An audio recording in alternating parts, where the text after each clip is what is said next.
server pemerintah, mereka masih berada di dalam. Lalu bagaimana kita memasuki ke sana tanpa diketahui mereka? Itu sedang saya pikirkan Bu Tania. Saya sedang mencari cara untuk ke sana. Tenang, saya punya dua cara berbeda. Yang belum pernah IT manapun tahu caranya. Benarkah? Kalau begitu lakukanlah. Saya ingin melihat apakah di antara cara itu dapat mendekati ke mereka. Semoga cara pertamaku dapat menembus ke kode-kode mereka tanpa mereka tahu. Oh Tuhan, saya sangat berharap itu. Nampaknya saya sudah di dalam. Mari kita lihat apakah tahap berikut bisa dilewati. Please verify. Access granted.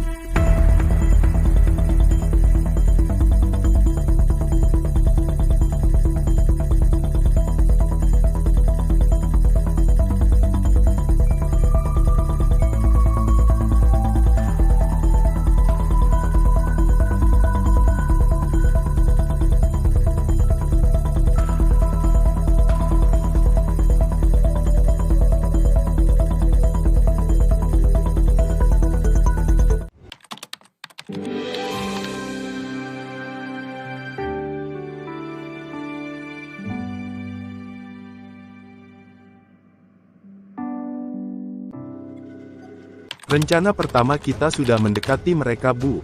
Bagus. Kiranya apa ada rintangan berikutnya? Tentunya selalu ada. Seberapa persen itu Surya?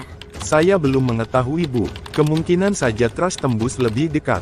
Kita bisa melihat ini.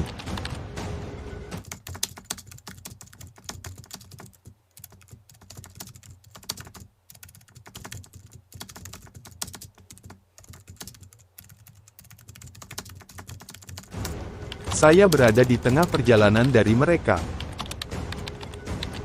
Lihat kode mereka. Selamat malam Bapak Presiden. Malam Pak Bram. Apakah harimu baik-baik saja Pak Bram?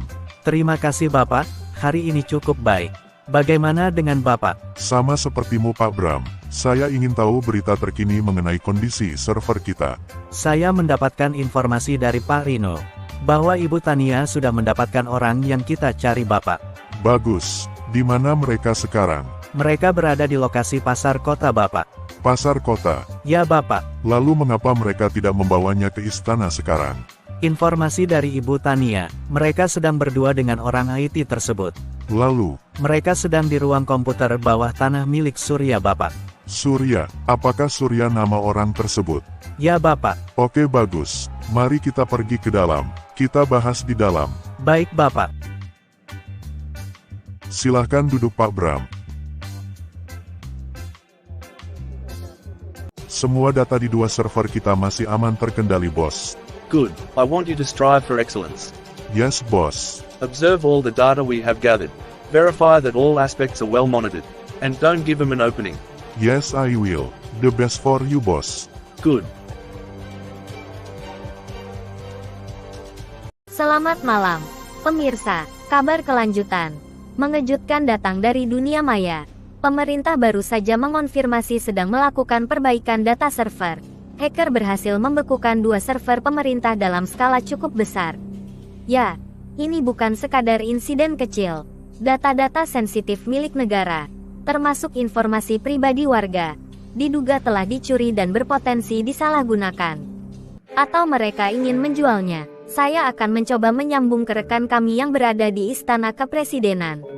Halo Pak Jody. Iya Bu Rina. Apakah suaraku terdengar baik di sana? Terdengar cukup baik Bu Rina. Baiklah, apakah Pak Jody mendapat kabar di lokasi? Bagaimana kelanjutan pemerintah Pak Jody? Baik, pemerintah melalui Badan Cyber Keamanan Negara menyatakan bahwa mereka sedang melakukan investigasi mendalam terkait insiden ini. Bapak Rino selaku staf IT sekaligus juru bicara, menjelaskan bahwa kebocoran ini pertama kali terdeteksi pada tanggal 5 Maret tahun 2025, 2 hari yang lalu dari terbit berita ini.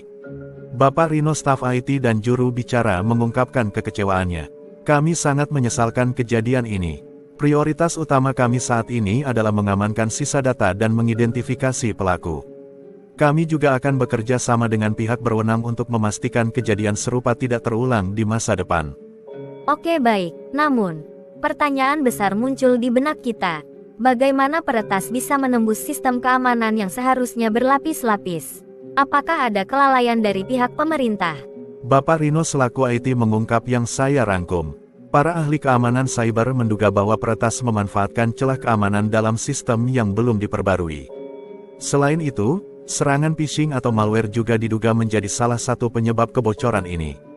Bapak Rino selaku Badan Cyber Keamanan Negara juga menyampaikan dari Badan Kepala Cyber. Serangan cyber semakin canggih. Pemerintah perlu meningkatkan investasi dalam keamanan cyber dan melakukan audit keamanan secara berkala. Dampak dari kebocoran ini sangat luas. Informasi pribadi warga, seperti nomor KTP, alamat, dan data keuangan, berpotensi disalahgunakan untuk penipuan atau pencurian identitas. Baik Pak Jody, masyarakat diimbau untuk waspada dan segera mengganti kata sandi akun-akun penting mereka.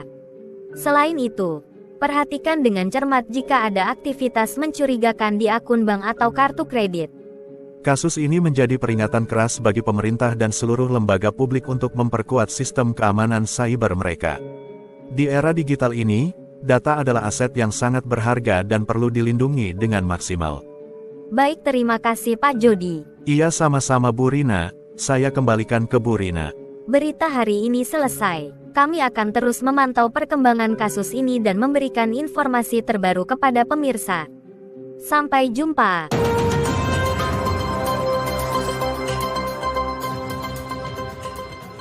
Sepertinya akses saya diketahui sistem mereka. Lalu bagaimana? Bersambung ke part 4.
Kepulan asap membumbung tinggi, medan perang bak lautan api. Tak ada satu pun keraguan, siap perang untuk kemerdekaan.